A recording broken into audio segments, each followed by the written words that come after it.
dalam rangka mendukung program kependudukan keluarga berencana dan pembangunan keluarga untuk penguatan integrasi program lintas sektor di Kampung KB guna mempercepat kualitas sumber daya manusia. Dinas Pengendalian Penduduk dan Keluarga Berencana melakukan pertemuan kader institusi masyarakat perkotaan atau IMP dengan para tokoh masyarakat. Kepala DPPKB Kota Palembang Dewi Isnaini mengatakan, dengan adanya kegiatan temu kader ini diharapkan sosialisasi program kerja dari Dinas Pengendalian Penduduk dan Keluarga Berencana, yakni program Keluarga Berencana dan program Kampung KB dapat tercapai sesuai target.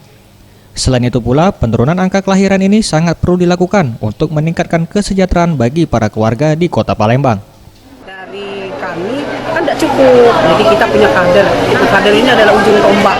Perlu kita sosialisasikan program keluarga berencana dan pembangunan keluarga. Yang terutama yang paling penting sekarang kan kita punya Kampung KB. Nah, Kampung KB ini harus disosialisasikan karena Kampung KB ini bukan punya Dinas Pengendalian Penduduk, tapi punya juga seluruh institusi yang ada di Kota Palembang. Setelah kegiatan ini, Bu, harapannya seperti apa sih?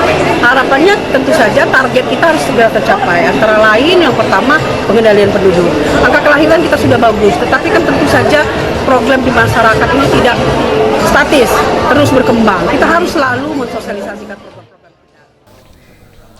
Sekda Kota Palembang Harubin Mustafa mengatakan, setelah dilakukan pengukuhan kader yang dilakukan DPPKB Kota Palembang, diharapkan dapat langsung bekerja serta melibatkan masyarakat akademisi yang nantinya akan lahir konsep yang segar dan sejalan dengan program yang dicanangkan DPPKB Kota Palembang. Hanya pengukuhan saja. Setelah pengukuhan hari ini, besok harus sudah mulai bekerja.